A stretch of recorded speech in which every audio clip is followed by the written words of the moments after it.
She had 43 seconds left to live.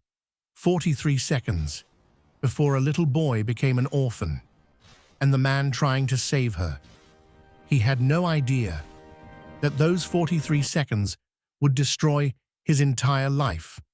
But we're getting ahead of ourselves, because before the handcuffs, before the trial, before he lost everything, he was just like you, someone with a dream. What unfolds in the next few moments will reveal a truth so profound, it will reshape everything you thought you knew about sacrifice. Before we dive in, drop a comment and tell us where you're watching from. We love seeing how far these stories of transformation are reaching across the world. And if this story moves you, hit subscribe. Every new subscriber reminds us why we're here, to share stories that matter, stories that challenge us. Your support isn't just a number, it's what keeps these stories alive. Alarm clock, 4:47 a.m. Let me tell you something about sacrifice you won't hear anywhere else. It doesn't start with a big moment. It starts with the quiet ones. The 4 a.m. mornings when everyone else is sleeping. The birthdays you miss. The friends who stop calling. 8 years. That's how long he'd been living like this. 8 years of choosing pain now, for peace later. Calendar on wall. Days crossed off. Circle around one date. Stanford Orientation Day.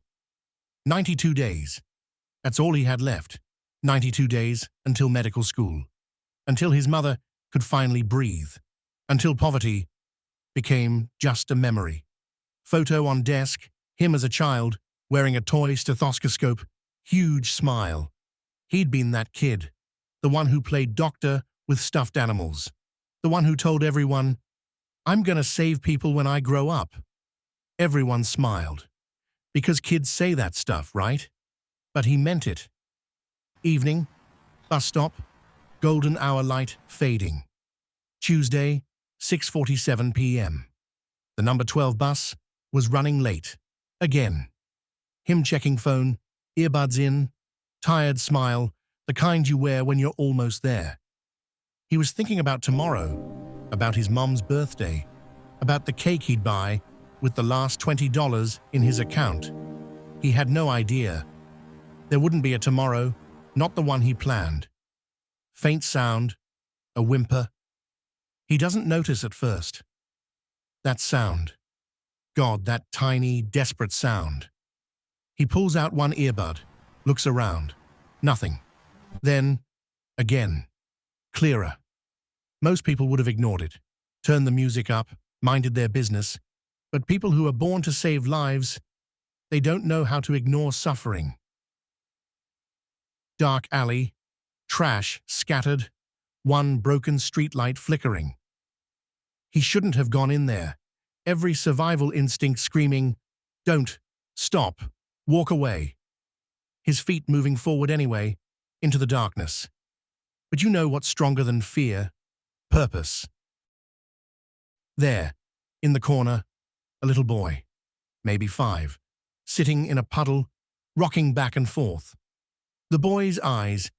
I need you to understand this, because this is important. Those weren't the eyes of a lost kid. Those were the eyes of someone who'd seen something unforgettable. Hit like if you've ever seen someone who needed help and couldn't look away.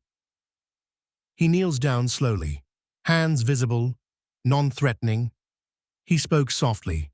"Hey, buddy, are you hurt? Where's your mom?" The boy doesn't speak, just points, trembling finger, deeper into the alley. That's when he saw it. His face changes, color drains, blood, not a little, a trail of it, leading to a woman collapsed behind dumpster, not moving, barely a whisper. Oh God. He rushes over, checks for pulse. The boy watching, frozen. Here's what they don't show you in medical shows. The real moment when life and death balance on a razor's edge. It doesn't look dramatic. It looks quiet.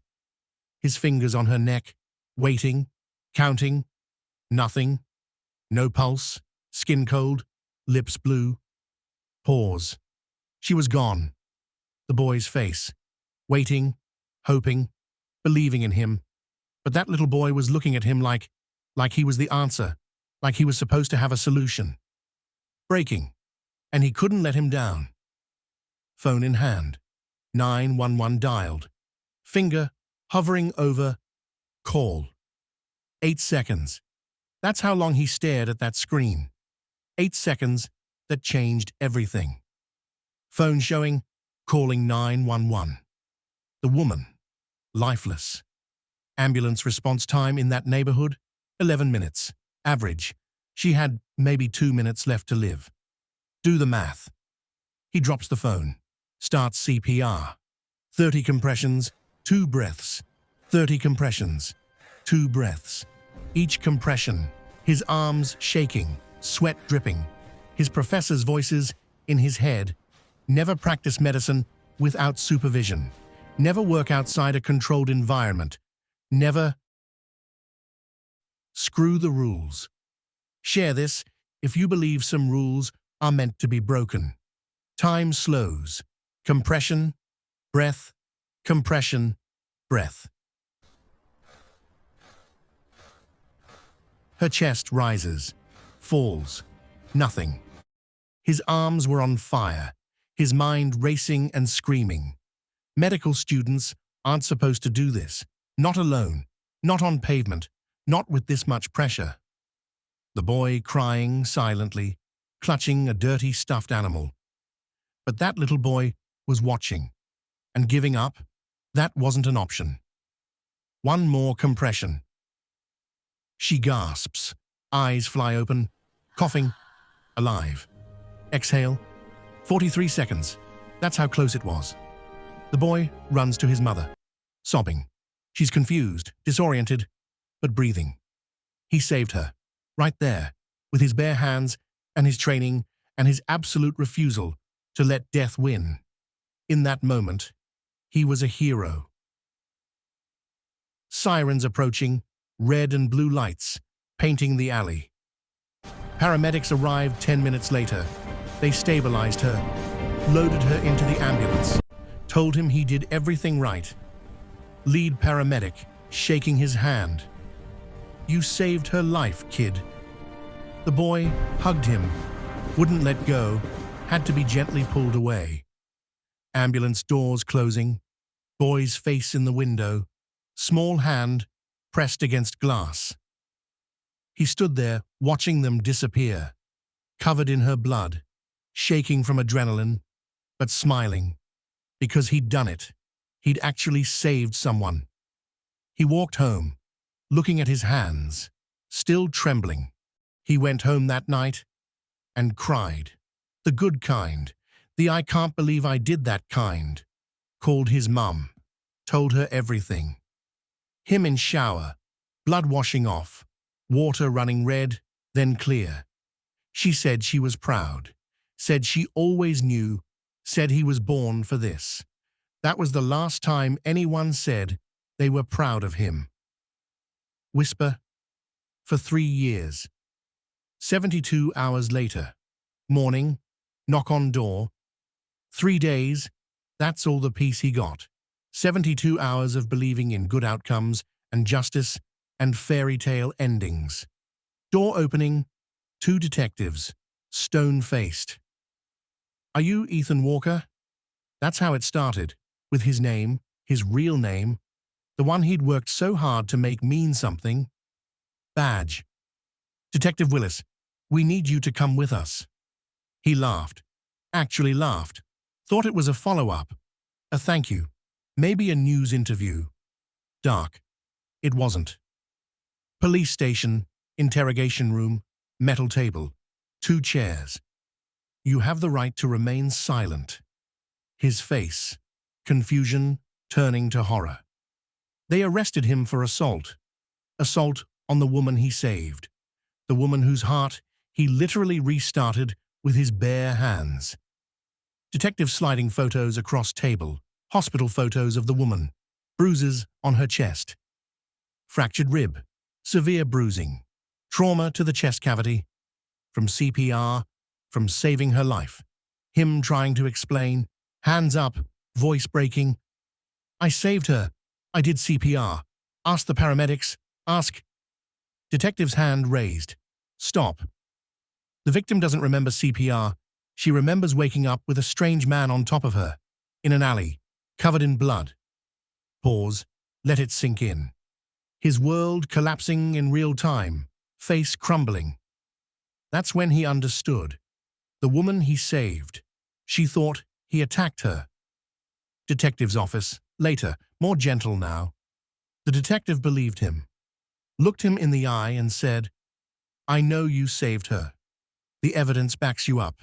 The paramedics back you up. Him breathing relief. Too soon.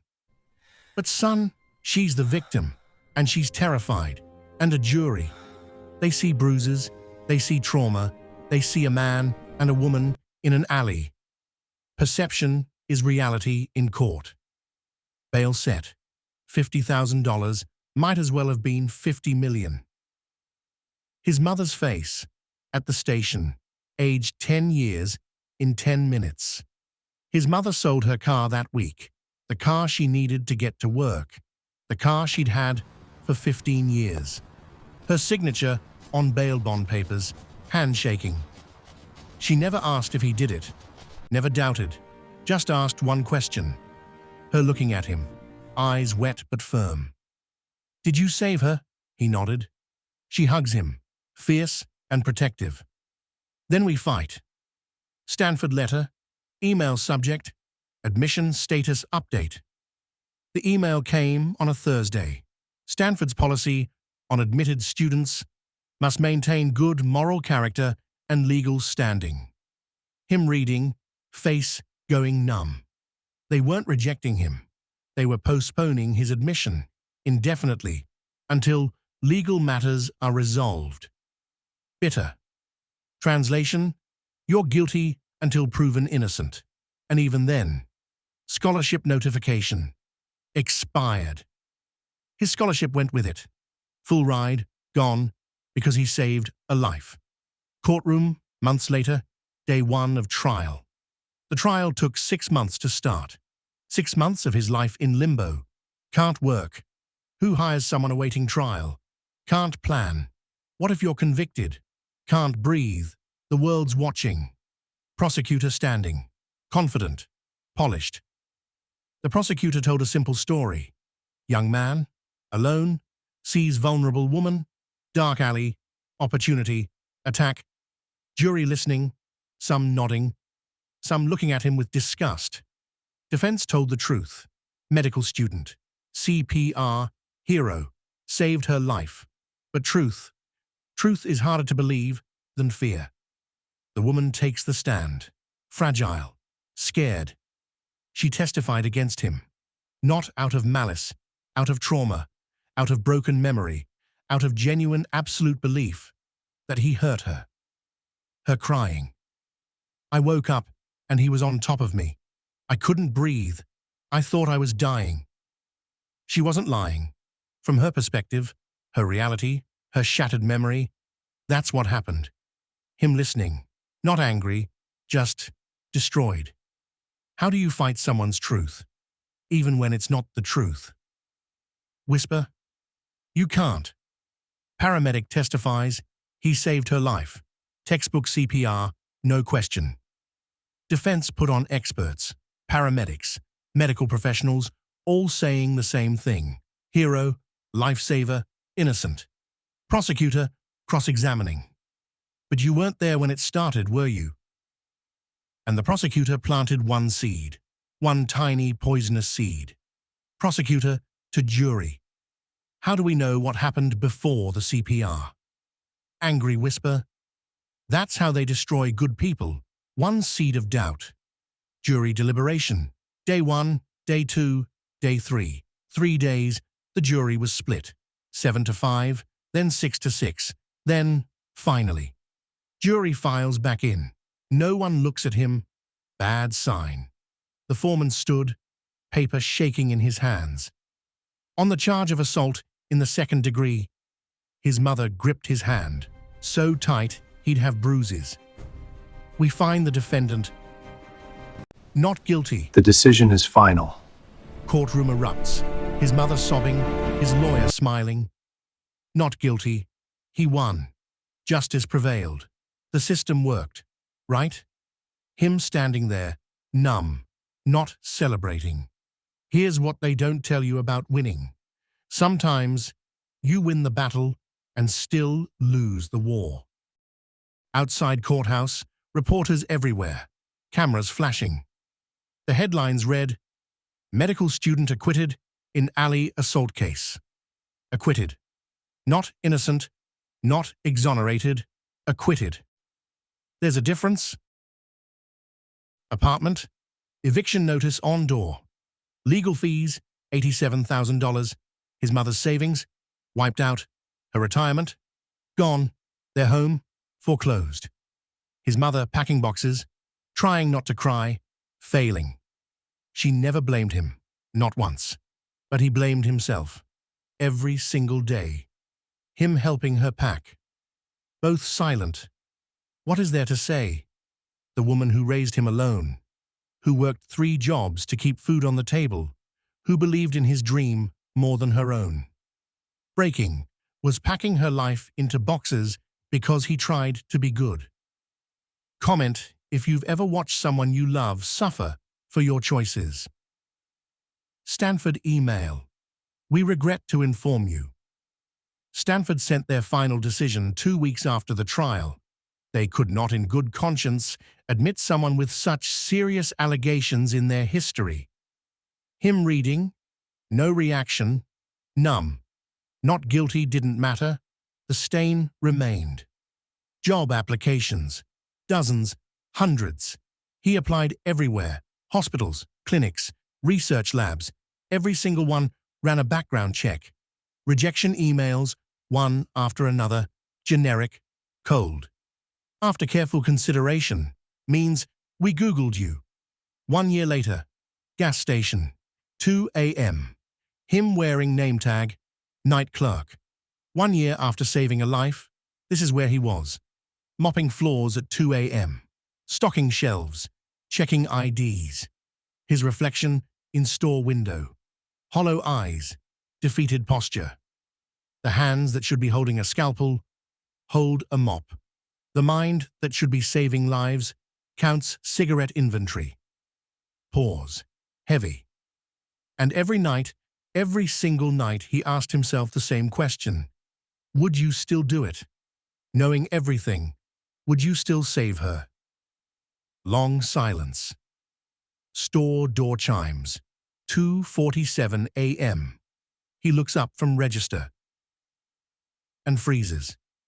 Sometimes the universe has a twisted sense of timing. It's the boy, 7 years old now, holding his mother's hand. That boy, the one from the alley, the one who watched him save his mother. The woman sees him, her face, recognition, horror, shame. And her, the woman whose life he saved, whose accusations destroyed him, face to face. Nobody moves, frozen moment, pure tension. 10 seconds of silence, 10 seconds that felt like drowning. The boy recognizes him, pulls on his mother's hand.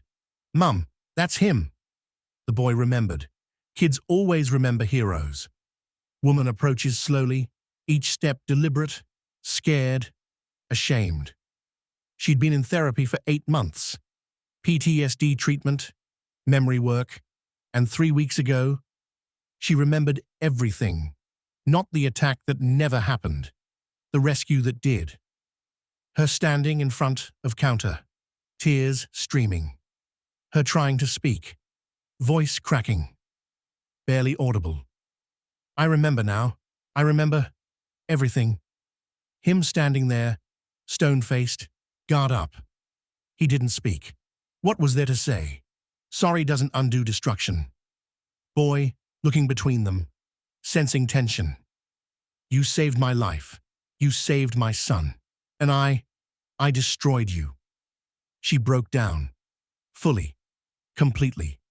She told him everything. The man she was running from, her ex, violent, dangerous, arrested now.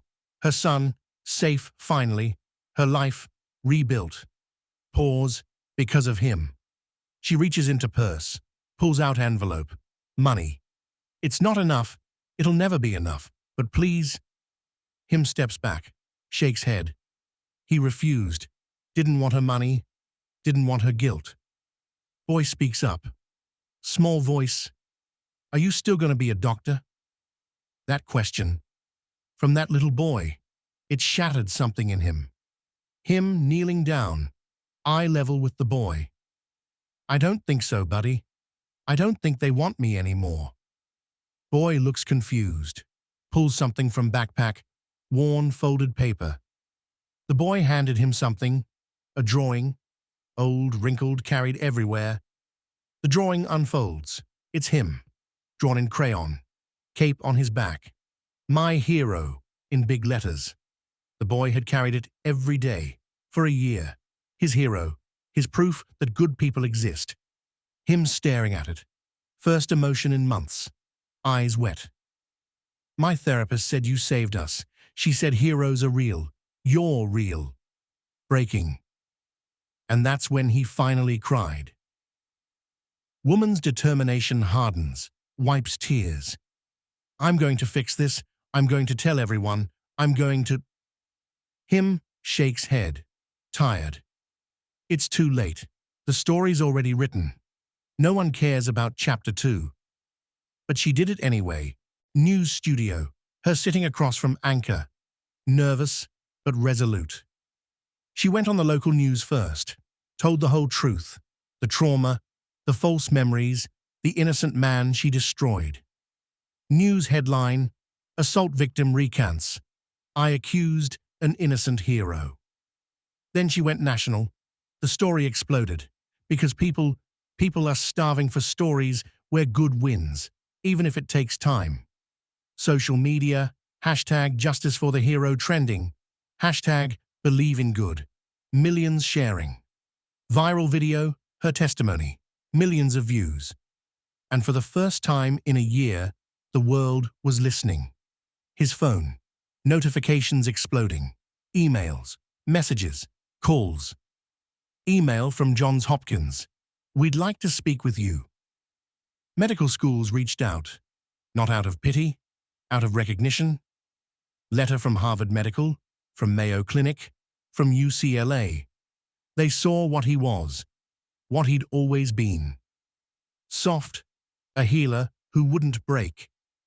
Johns Hopkins admissions office, months later, interview. Why medicine, after everything? Because 43 seconds. That's the difference between a child having a mother and losing her forever. And if I can be the person in those 43 seconds, close up, his eyes, determined, then nothing else matters. They gave him a full scholarship, immediate admission, emergency medicine track, emotional, because they recognized what real doctors look like. 4 years later, graduation day, cap and gown. 4 years later, he graduated, top of his class, emergency medicine specialist. His mother in the audience, crying, pride radiating. His mother was there, front row, the house they lost, bought back, her sacrifice, repaid. Him walking across stage, diploma in hand, camera focuses on someone else. The boy, now 11, in the audience, holding a sign. My hero became a doctor. And that boy wants to be a doctor too, because heroes inspire heroes. Today he works in the ER, saves lives every single day. His office, that drawing, framed, place of honor, he keeps that drawing on his wall, his reminder, not of what he lost, but of why. Hospital chapel, him sitting alone, peaceful. I asked him once if he'd do it again, knowing everything. The arrest, the trial, the pain, the loss. He doesn't hesitate, looks directly at us. Every time, because that little boy still has his mother, And that's worth more than anything I lost. Even your dream? He smiles, small, real. I didn't lose my dream. I just took the longer road to it. Whisper. The system failed him, but he didn't fail us. Lives he's saved. Families whole. Hope restored.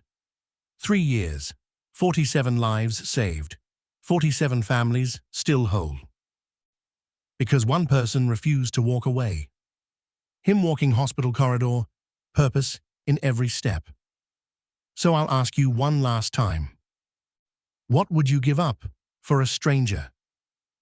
Be the reason someone believes in good. Be the hero, even when it costs everything. Share this story. Someone needs it today. Subscribe for more real hero stories.